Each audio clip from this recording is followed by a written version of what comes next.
What's up, Action Tribe? AJ here, host and founder of My Seven Chakras, the show where we provide you the wisdom, the inspiring stories, and the action steps to help you transform your life by taking action. So if you're new to our show, then make sure that you know that you're in the right place. And I want to give you a warm welcome. Now, before we actually begin today's episode, I've got a quick gift for you.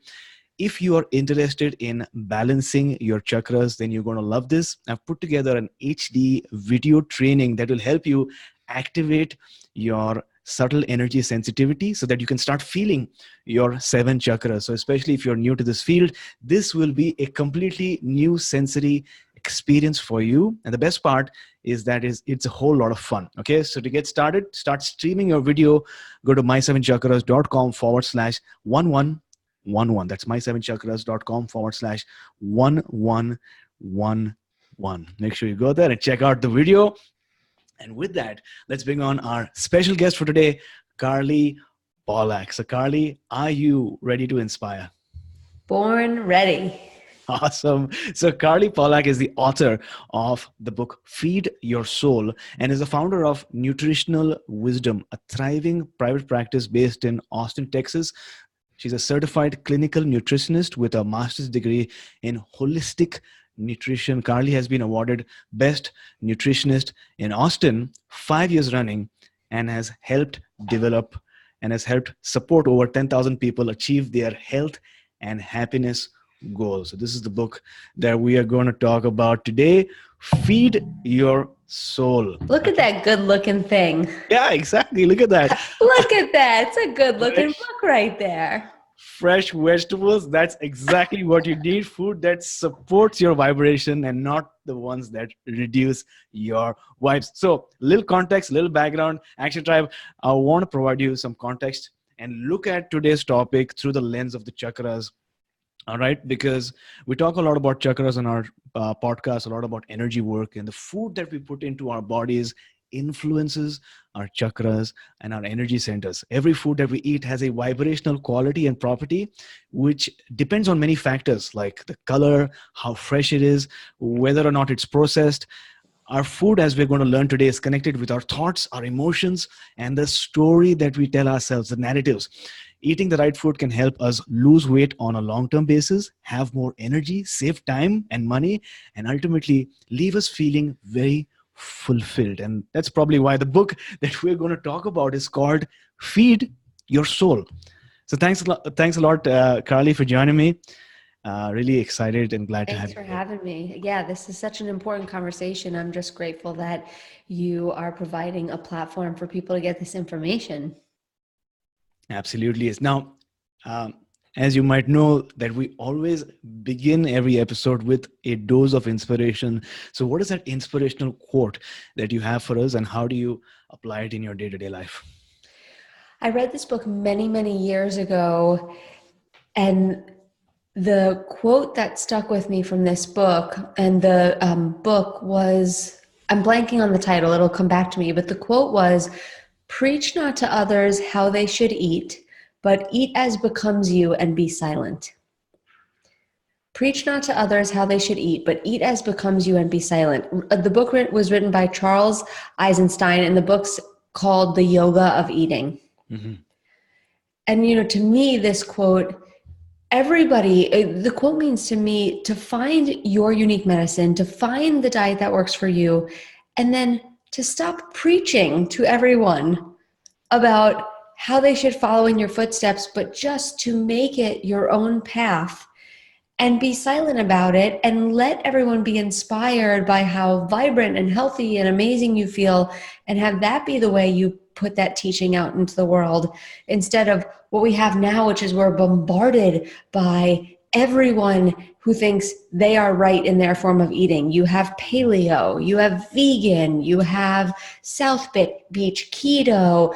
There's so much diet controversy out there that it's really, really difficult for the average person who doesn't make this their lifelong career to really figure out what is the right thing for them. Right. I think that's a really, really profound statement. We're finding each and every day that all of us are unique. Our DNA is unique. And so why would we have a cookie cutter approach to dieting and reducing weight, right? There are different diets, but we need to find out what works for us. And as you mentioned through the quote, be silent. That's phenomenal. So what inspired you to write your book, Feed Your Soul? How did you get started? I felt like in the beginning, as all writers do, I'm sure, you get this whisper, oh, I think I have something that I want to share with people. And in the beginning, I really fought against that voice because I just felt like in the nutrition field, there's just so many books. And I didn't want to be yet another book in telling people what to do. But this is not really a diet book. This is a mind book on how to create permanent change as it relates to your diet and to your body. And when I thought about how many people are out there spreading the message of how you can really create an authentic desire to wake up day after day and do the right thing, which is such a big change from can you do a 30-day cleanse or how long can you do this fast or detox? Having an authentic desire means waking up in the morning and you can't wait to put all these nourishing, amazing foods into your body versus doing it out of fear because you don't want to be sick or have to buy a bigger size jeans or because you have a reunion or a vacation coming up, which is typically how we are motivated when it comes to our bodies. And when I realized that there wasn't a lot of information out there and how many clients I've helped, I felt like it was a new and inspiring message that did belong out there.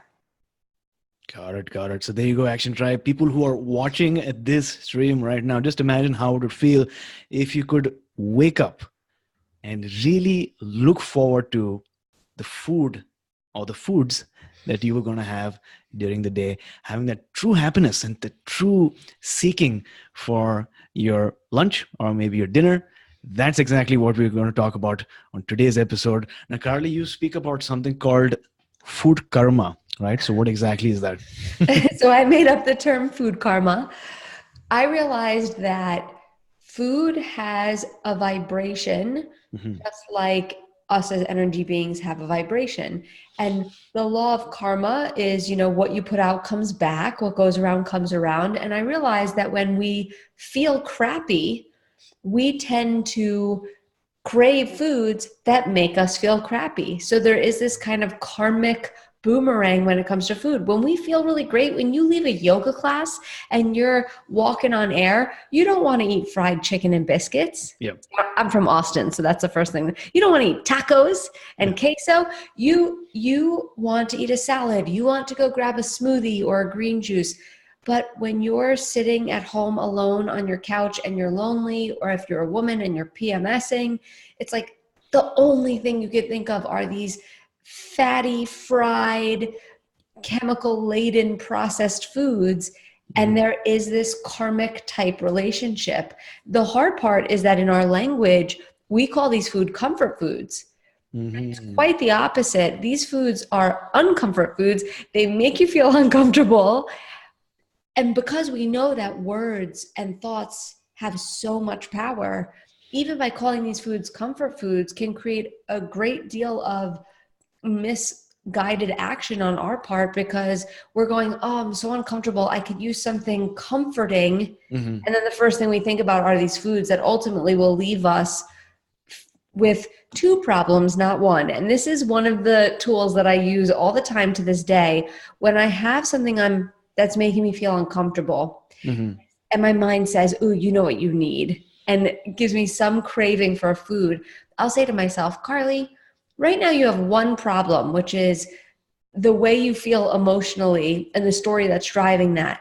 And if you eat this food, you're then going to have two problems, not one. You will have the original problem that was always there that would never be fixed by food. And now you feel bloated and gross and disheartened along your health path. And I'm not a mathematician, but to me, one problem sounds better than two. And it's a way that I interrupt my pattern when I'm under the illusion that eating something is going to make me feel better or going to make my problem go away. Right. Some very valid points over here. Firstly, you mentioned the concept of food karma, which is so true. I was just talking to a friend the other day, and what we agreed on is that uh, the more often you go to the gym, or maybe you go to the yoga center, when you come out, and especially during the day, you don't feel like having, processed food or foods that are not good for you. Vibrationally, you feel like putting some good stuff into your body, like a protein shake or some freshly cooked vegetables and things like that. And for some reason, if you miss out on a couple of days of training, that's when that craving starts again. So that's so true, that you mentioned that. And the other thing is, what I found really profound is when you're having an emotional challenge or an obstacle, the solution is not to diagnose it with some physical food, right? You need to address the issue at the root cause instead of adding this comfort food into your body. So really fascinating. Yeah, it is. Now you've written that our food behavior, now diving a bit deeper, you've written that our food behavior stems from stories we often tell ourselves, right? And our belief systems. So could you give us an example of how this works? I write very early in the book a very simple formula that I reference throughout the remainder of the book, which is that our thoughts drive every emotion that we feel, and what we feel ultimately dictates how we act. Mm-hmm. So thoughts drive emotions, and emotions dictate behaviors, and those behaviors will give us either a consequence or a reward, which creates a feedback loop that either changes our original thought or helps to solidify it. Mm-hmm. When we're looking at behaviors, we're looking at the surface of what's going on. And our culture is so obsessed with diets, and diets are just behavior modification. Eat this, don't eat that. And I'm not anti-diets, and we can talk about that in a moment, because I think that it's very confusing. People will say, wait, are you pro-diet? Are you anti-diet? Mm-hmm. I am for getting to the root of the issue and healing it at its root, so that the behavior really just becomes this manifestation of all of this inner work that you've done. Mm-hmm. So if I have a thought, oh, it's Friday, I worked hard all week, I deserve a treat, or now it's time to party, mm-hmm. because in the past I had this pendulum swing between food prison during the week, and I was very meticulous, and I took my lunch to work, and I counted my almonds, and I was on a diet, mm-hmm. and then on the weekend I would pendulum swing to reckless abandonment. Mm-hmm. And, if I have a thought on Friday saying, now it's time to party, then my behavior ultimately will be that I eat crap all weekend. And then if I wake up on Monday and I have a different thought and I say, ooh, my pants don't fit, I feel disgusting, I'm constipated, my skin looks horrible, okay, I'm going to be on this diet, that drives a different behavior. Mm-hmm. But we get so distracted by the diet that we don't look at what's going on between our two ears, which is really what's driving the reality of your life. And that is the voice in your head, and your success as someone who can create permanent change and live the life that they want, mm-hmm. in my mind, is really just one factor. Can you separate yourself from the voice? Can you separate the self into a higher self and lower self? Mm-hmm. Can you ultimately control the voice in your head so that it drives an emotional state and ultimately behaviors that allow you to live your best life? Got it. So what is something that a person can do to, change this narrative, or maybe deal with the nagging thought that they have on a Friday night, that they deserve that comfort food, or eating processed food, or eating food that they know very well is not good for them? What can they do on an individual basis? The very first step is to be aware of it, mm-hmm. because you can't heal anything that there isn't complete awareness around. So first step is to be aware. What is the thought that drives your behavior? And I find that there's really only, we are not creative beings in this way. We all have the same, 5 or 10 stories. I deserve this. I'm too far from where I want to be anyway. I'll start tomorrow. Screw it, I don't care. I mean, I can only count on one hand, maybe two, the amount of limiting belief we have when it comes to food. So the first step is to be aware of what is your particular story and thought pattern you go into. Okay. The second step would be to say the opposite of that thing and give yourself 3 reasons why that's true. And what you're doing is taking the voice in your head, the mind, which loves to live in absolutes, everything feels like fact, and just start to poke holes in that story. So if my story is, it's Friday, it's time to party, I've worked hard all week, then why don't I say, it's Friday, it's not time to party with food, and let me give you 3 reasons why. Because the weekend is a time for me to replenish myself and to give myself the self-care that I may not make time for during the week. And that includes slowing down and making meals in the kitchen. A second reason is, let me eat healthy foods the weekend because I care so deeply about my health and I want consistency. The third is that let me eat healthy to prove that these foods are not scarce. You know, part of why we overdo it on the weekend is because we create scarcity with food during the week. We know we're going on a diet. Sunday was always my most unhealthy day because in the back of my head, my thought was, girl, you know you're going on a diet on Monday. You know you're going to wake up on Monday and somehow see the light and start eating healthy. And so Sunday night, even if I wasn't hungry, it would be like this manic feeling like, what do I eat? I got to eat something. Do I want fries? Do I want chips? Do I want ice cream? Do I want cheese? What do I want? And I wasn't even hungry. My intuitive eater was nowhere to be found. So to be aware of the story, to tell the opposite of that story, and to give 3 reasons for that story to really, that new empowering story to be true, starts to create a new neural pathway in the brain that allows you to go into that story much more quicker than if you didn't even know what was happening. Got it. So a lot of knowledge bombs dropped over here. Firstly, detach yourself from your mind and become the observer and realize and recognize some of the thoughts that are dominating your mind, and then change the meaning that you give to those thoughts, away from processed food and away from stuff that no longer serves you, towards having food that is really healthy, and towards spending some quality time in the kitchen to maybe make food for the week or make food for the next few days. So it's all about changing that story.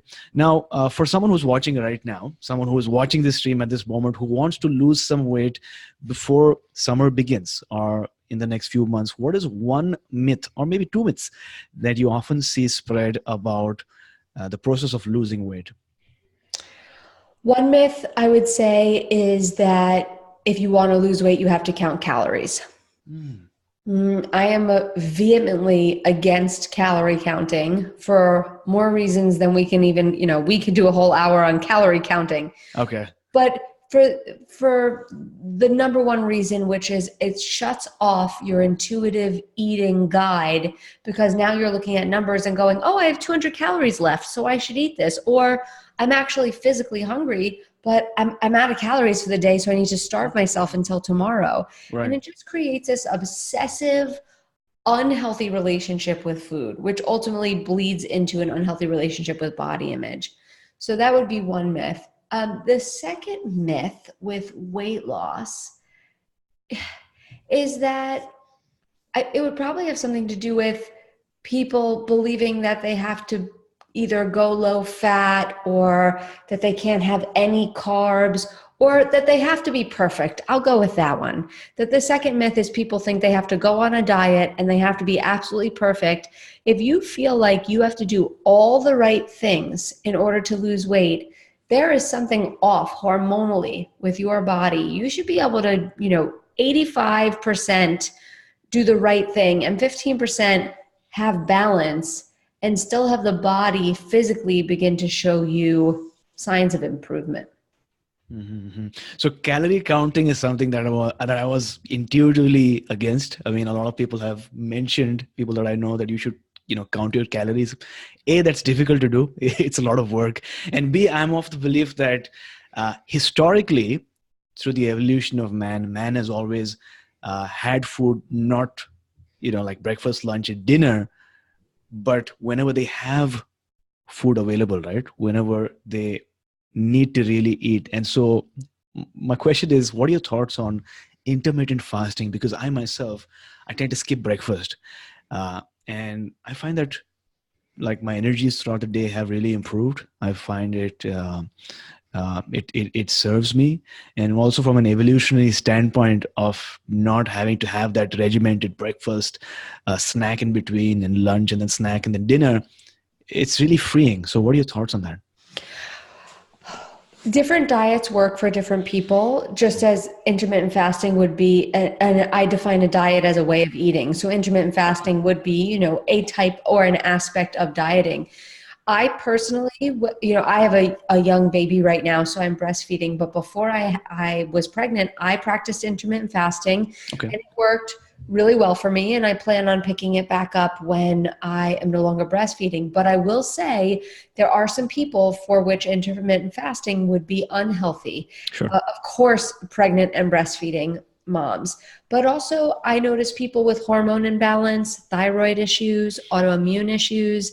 Sometimes intermittent fasting can cause more stress than it can benefit. Yeah. But for someone who's practicing it and feels very balanced and feels good doing it, there are tremendous benefits to intermittent fasting. And I would say that Dr. Joseph Mercola has done quite a bit of work on this. And the person I follow the most is Dr. Sachin Panda. Okay. And he has a PhD in something related to intermittent fasting. And he coined something called circadian rhythm fasting. And Right. it's a type of intermittent fasting where you're not just eating within an 8-hour window of time or a little larger or smaller, depending on what you're practicing. But he said it's not just eating within that window, but it's also eating according to the sun and moon cycle. And when you talk about, intuitively looking at how we've evolved and saying, okay, intermittent fasting makes a lot of sense. It makes even more sense to me that at night we didn't eat because we weren't hunting because we couldn't see. Mm-hmm. During the day we were hunting, we brought back the food, we cleaned the food, we ate the food, and then when the sun went down, we went to sleep. So, I think that you would be very interested in checking out Dr. Sachin Panda's work, and he has an app called Zero. Okay. And that app is very simple, but it helps you track your intermittent fasting, and there's information about his studies on there. Awesome. So is it called circadian rhythm based fasting? Is that what it's called? Yes. And circadian rhythm is a fancy term for the 24-hour sleep and wake cycle that happens actually whether we're sleeping or not. And, for anybody watching or listening who has young children, when babies are born, as babies, we don't have an internal clock. That's why they wake up every 2 hours and, yes, but they have no internal rhythm. And then after many months, I don't know, my 9-month-old still doesn't have it. But after a few months, their internal body clock starts to regulate with the sun and the moon. Right. And this is why we sleep, we wake, and our organs cleanse at certain times according to Chinese medicine as well, according to the circadian rhythm. And so I found his work to be particularly interesting. I would say to anyone who's tried anything that we're talking about saying it's healthy, whether it's intermittent fasting or low carb dieting, and it's just not feeling good for them, that is where I want you to really transcend the dogma of, hey, this sounds good on paper and scientifically this makes sense, but for some reason my body is not reacting to it.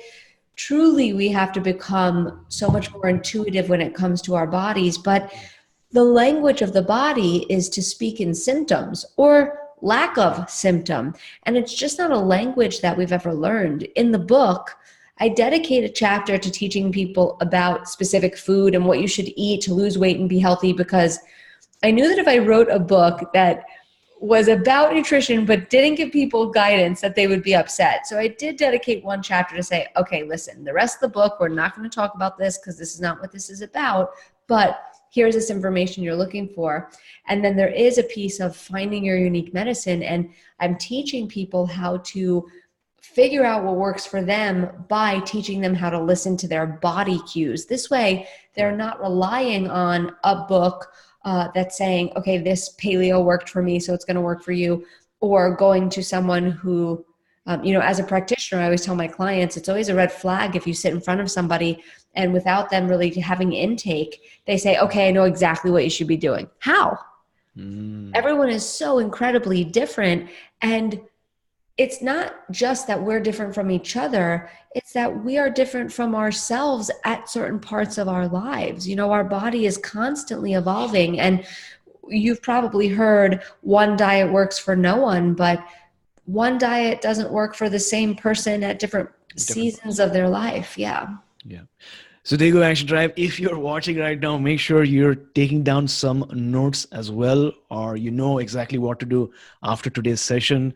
We're learning that when it comes to dieting, when it comes to putting foods into your body, you need to keep in mind a number of things. One is the season that you're in, the phase of life that you're in, whether you're pregnant or not, whether you're running a marathon, whether you need a high level of energy or nutrients, things like that. And most importantly, listen to your body as well, because we've taught ourselves to forget about our inner voice and our intuition, but that is important, especially when it comes to putting food in your body.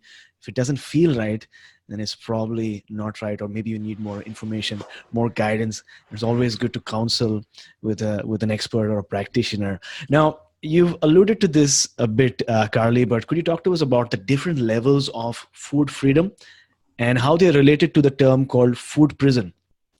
Yes. Look, I make up all these words apparently. Yeah. Food karma, food freedom. In the book, I talk about how I've realized that there's really two levels of food freedom. And the first level is quite basic and on the surface. And the food freedom that I'm speaking about is when someone says, I am not on a diet. I am free to eat whatever I want. So this is food freedom. And these people feel really restricted on certain diets. The next level of food freedom, which I would consider a more enlightened way of looking at it, is to say food freedom for me really means body freedom. And so it's not that I'm eating whatever I want, because food freedom, when you're eating whatever you want, really creates body prison for people. Okay. If I ate whatever I wanted, I would eat fries every meal. I'm not kidding. And brownies and cookies, because I love that stuff just as much as the rest of everybody does. But it's that second, deeper, more enlightened level of food freedom says, you know what? I can eat whatever I want. I choose not to. I choose to eat the foods that my body is telling me when I'm in clarity are not good for me. And that creates this level of body freedom and freedom in my life that is so far beyond what that low level of, oh, I can eat what I want when I want it, but I don't get to feel the way I want when I want it. And there's this famous quote by Jocko Willink, I think his last name is. Willink, yeah. Yeah. And he says, discipline equals freedom. Mm-hmm. And I think about that all the time. And in the book, I talk about the difference between discipline and willpower. And because people use those words so interchangeably. And, you know, another myth that I would say that people think is that it shouldn't be this hard. Right. And I hear that from my clients all the time. It's really hard. And it's like, it's not supposed to be easy. Right. It's a very important piece of our lives. And I don't need it or want it to be hard for people, but there are still points in every single day for me where it's hard to sit in meditation. It is hard to get in the kitchen and cook when I really just want to watch TV. It is hard to get my butt up early so I can exercise. These things require discipline, but they are worth it. They are worth their weight in gold. Yeah, definitely a big fan of Jocko Willink. Yeah. I watch his videos that come on YouTube from time to time. And what he does mention also is, well, for context, Action Tribe, he is an ex-Navy SEAL, highly trained, exceptional war veteran. And now he does more leadership type of stuff for corporates and stuff like that. So anyway, he says that, you know, whenever you have a challenge or an obstacle, what he says is good. He says good, because now you have more time to think about how you're going to navigate and overcome that obstacle. No matter what challenges you're facing in life right now, look at it differently. Don't look at it as a failure, but look at it as another stepping stone towards your success. And also he talks about waking up early, right? discipline equals freedom. Wake up in the morning. And he shares these posts, I think, on Instagram. With his watch at 4 something in the morning 4:30. every I got so inspired, I got so motivated watching it. I was like, 4:30, I gotta get up at 4:30. I gotta sleep early, and I did. I woke up at 4:35 one day. That's it. Well, I mean, 4:30 is definitely excessive for me. Yeah. But and for everybody watching and listening, it's not black and white. In order to live, you don't have to get up at 4:30 and only eat vegetables and never eat sugar. Mm-hmm. That is not a life that I want to live. It's about doing more of the right things that will get you to the place where you want to be. That is the focus, not how perfect can I be today? Because that really leads people down a rabbit hole. They have this completely healthy day of eating. They have their healthy breakfast. They wake up on time, whatever. And then they're at the office and someone brings in cookies. And that voice starts going, that voice in the head. And ultimately they wind up eating the cookie. Well, then they say, well, screw it. Today's ruined. Might as well start tomorrow, start Monday, start the 1st, start the new year, whatever that story is, back to that formula. Thoughts ultimately drive behaviors. If you eat the cookie, you ate the cookie. It's only 3 p.m. You still have a lot of time left in the day. And this is really an important takeaway. I don't measure my success with healthy eating or with exercise or with anything, in relationships.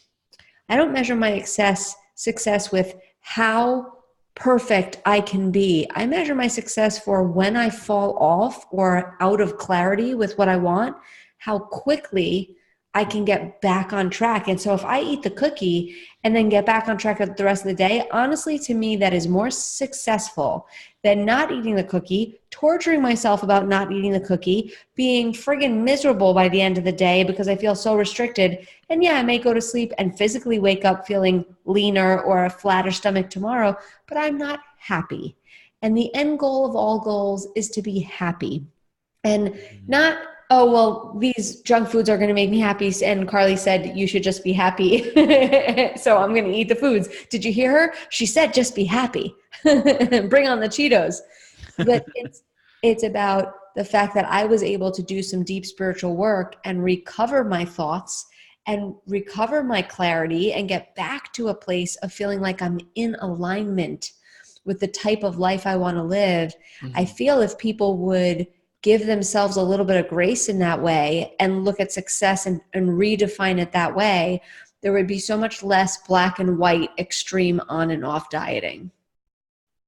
Got it. So there you go, Action Tribe. If you're watching right now, if you're enjoying the session, if you're enjoying what Carly is sharing, if you're enjoying this discussion, make sure you give us a heart, give us a thumbs up, share this stream on your Facebook page in groups that you know of, because this information needs to spread. It needs to go out so that people are able to take this and transform your life. Now, Carly, from cookies to cooking, talk to us about cooking at home and how it relates to proper nutrition and maybe even losing weight. I hate to be Debbie Downer about this because, most nutritionists will give you all of these places around you. You can eat healthy, you can grab this. And of course I do the same thing too for my clients. And there's always the better bad choice or like the best possible choice you can make. Yeah. But the goal of a chef at a restaurant is to make the food taste good. And that is just the bottom line.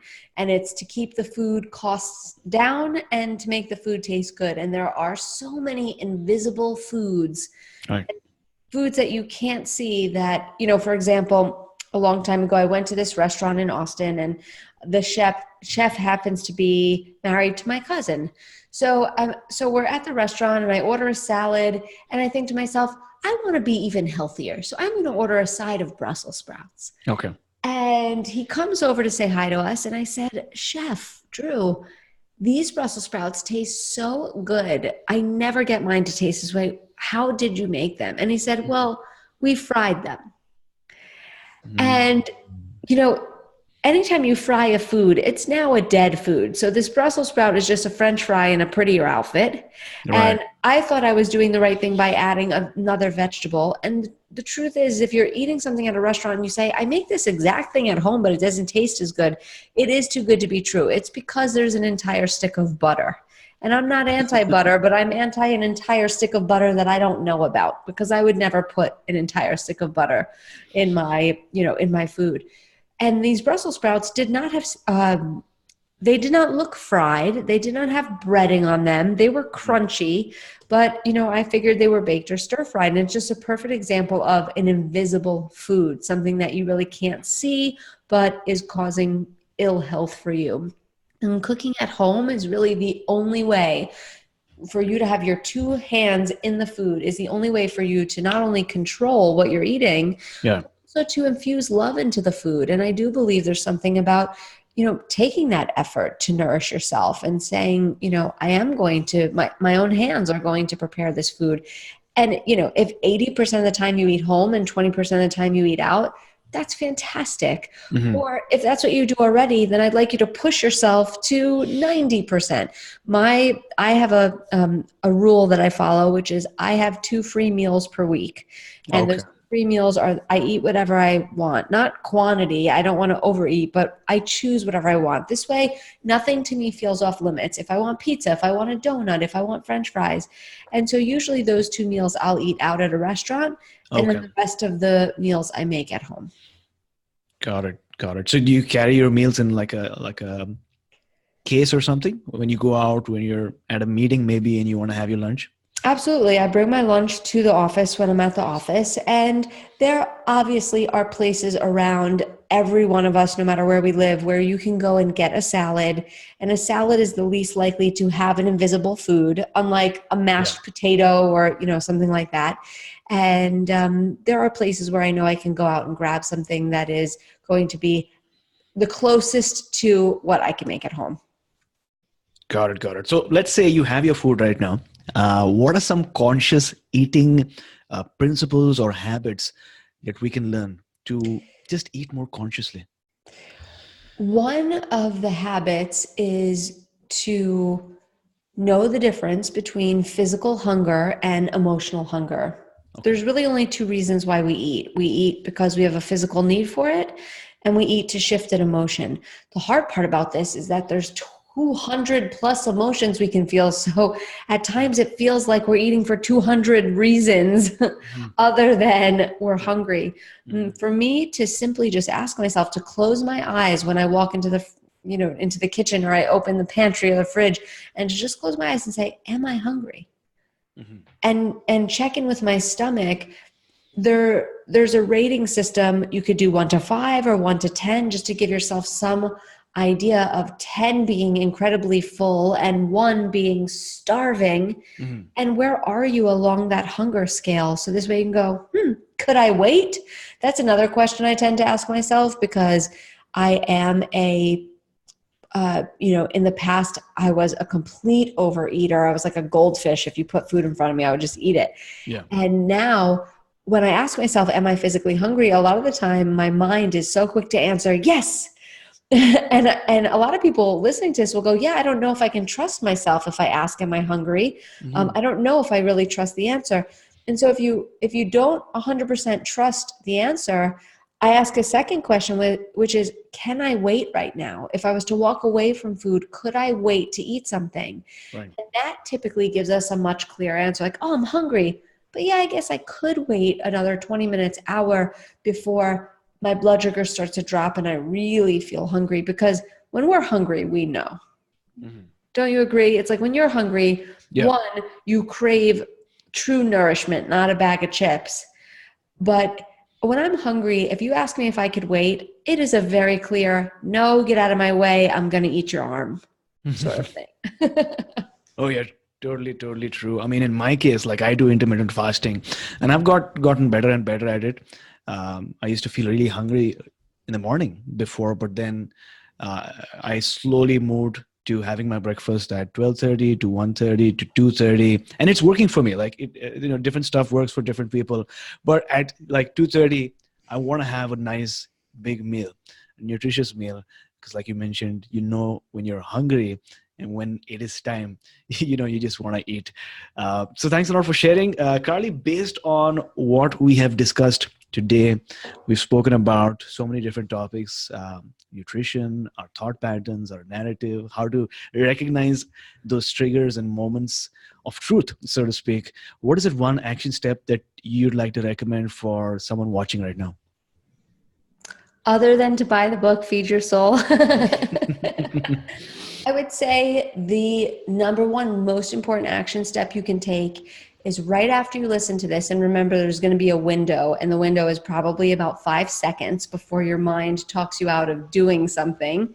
Mm-hmm. Is as soon as you stop listening to this, to get out a piece of paper or get on your computer and pull up a note and write down your ideal vision of health. What does it look like for you? What do you look like?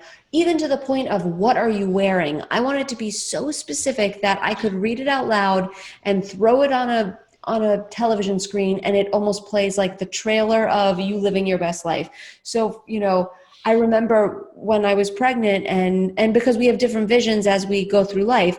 So Yep. after I had the baby and my body was, a hot mess right after I had the baby, I had to create a new vision, and I visualized walking down the beach, and my curly, Jew fro was going in the wind, and I had my husband next to me holding the baby and a baby Bjorn, and we were walking down the beach, and I had a bathing suit on, and I had my old bikini on, and my stomach was flat, and I could feel the sun on my skin, and I can almost describe it to you where I can feel all of those sensations, like true manifestation, true visualization. Mm-hmm. And I would tell everyone to make it that specific.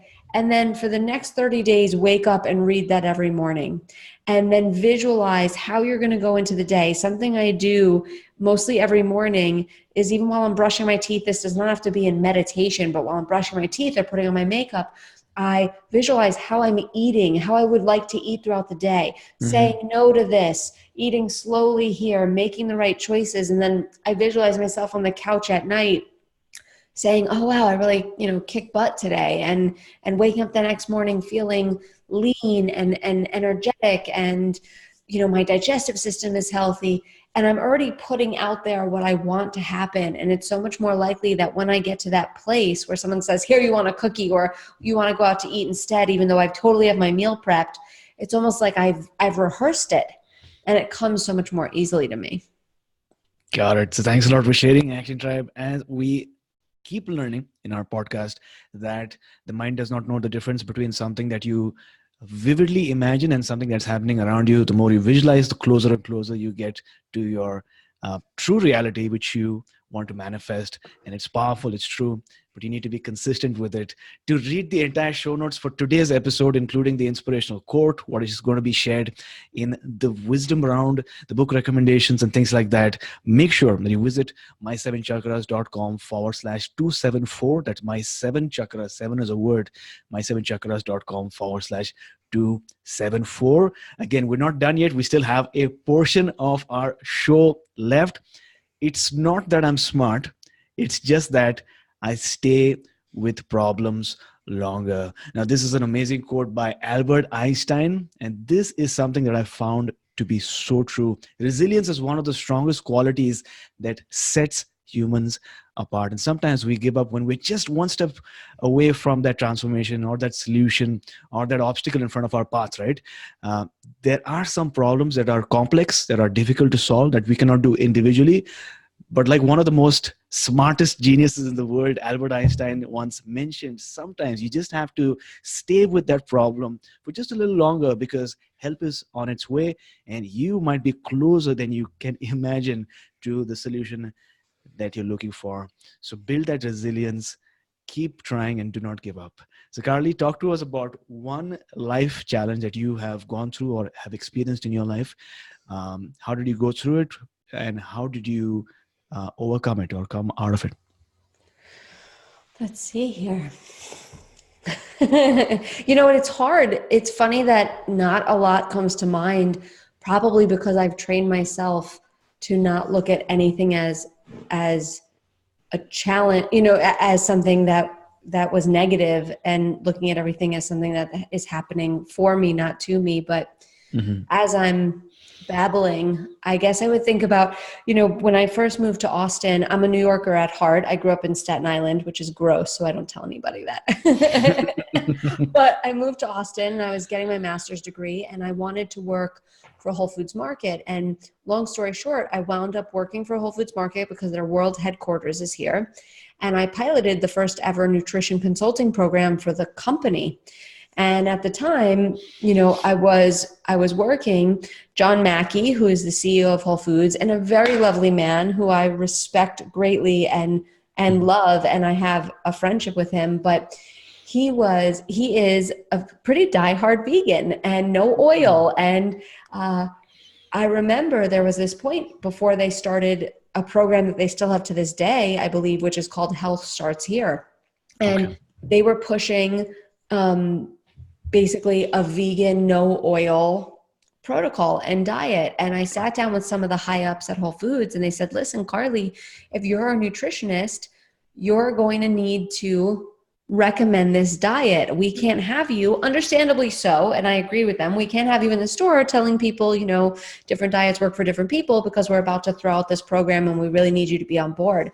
And I was just so, upset and beside myself, and I was so scared because basically my job was being threatened. And not that they said that, but I realized for me, ethically and morally, I cannot sit with everybody and tell them to do a vegan, no oil lifestyle when I believe that would be a poisonous diet for some people, myself included. And so I had been thinking at the time that I wanted to start my own practice, but I was scared, just like everyone has fear when they're about to make a change. And this was the thing that pushed me, because I could no longer stay there. And this was over 10 years ago. It was about 11 years ago. And I started my private practice. And, today we have 3 offices. I have, there's 2 other coaches in the practice. We have online courses. And it's been this beautiful gift that I was pushed out of Whole Foods and not wanting to leave because of fear. So that was a time where I was very challenged, but I look back and it was such a blessing that they really pushed the separation of that relationship. And then they got to promote and do what they felt was right in their heart. Right. And then I was able to do mine. So it was, looking back, a beautiful time, but it was a very stressful time because I didn't have all the tools that I have now. And for all of us, when we tend to be, in it, we're super stressed. And then in hindsight, we go, oh, that was a blessing. And one of my commitments in my life is that when I'm going through something that we would call stressful, that I don't want to live my life in hindsight. And I say that all the time, that when I'm in it, I want to use my tools when I'm in it. I want to surrender when I'm in it. I want to have faith and use the core beliefs that I talk about in the book. A big thing of me making permanent change with my body is that I was eating because of my anxiety. So I had to change a lot of my core beliefs that were driving me being this anxious person. And so that is one of my real goals, is to not live my life in hindsight. And when things aren't going the way I want, that I use tools to work my way through them and still remain grounded and at peace. Got it. So based on your story, based on what you just shared, what is that one life lesson that you'd like to share with our viewers right now? I would say that your life will become much easier or in the flow if you believe that everything happens for you and not to you. Got it. Very, very profound, very apt. Thanks a lot for sharing. Action Tribe, I hope you've learned something new on today's session so far. And I hope that you're going to, go back home with some things to do, with some items on your list, and maybe people that you could meet in order to take those next steps towards a transformation. And I just have to interrupt you because someone's on the feed saying that he was born and raised on Staten Island.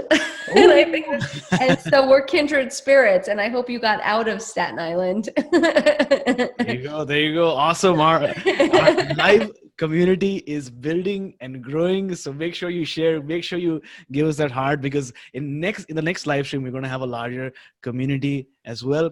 And again, there's one common factor that I notice among all the guests that I've interviewed in the last 3.5 years of doing My Seven Chakras, that there's a thread that binds them all. And the one thing that unites them is the fact that all of them wake up each and every day striving and fighting and working towards something larger than themselves. The grand sense of purpose is what keeps them motivated, what keeps them going and driven and really alive. And I think that this is powerful, because knowing why you're doing something will really help you, keep on going, especially when there are obstacles and challenges and difficulties and things that come out of nowhere in your life, because they will. And this is why it's important to have that why and to have that grander sense of purpose, because when those challenges occur, you will not just go through it, you will grow through it. And that's why Friedrich Nietzsche once said, he or she who has a why to live for can bear almost any how. So if you have a why, then you can bear all the obstacles and challenges and nutritional challenges that you might be facing right now. And if you want to lose that weight, it's possible. If you want to feel more energized, it's possible. If you want to feel more fulfilled, that's possible too, because there is a solution. And with that, we are now at the last round for today, which is called the wisdom round. So Carly, what is that one piece of advice, that best piece of advice that you've ever received from someone? My aunt's husband came up to me one day, and I'll leave the context out of it, but he said something very profound and extremely simple, which is don't settle. And I never forgot that. So if you could go back in time and spend 1 hour with someone who is currently dead or living, who would that be? Eckhart Tolle. Got it. What is that? And the only reason why I know this answer so quickly is because we were just talking about this yesterday, my friend and I said him or, Oprah. Definitely. So what is it one thing that you do in the morning or maybe in the evening before going to sleep that really has improved the quality of your life? Oh, this is easy. Every night before I go to sleep, I ask myself 4 questions every single night. The first is, what did I do that was great today?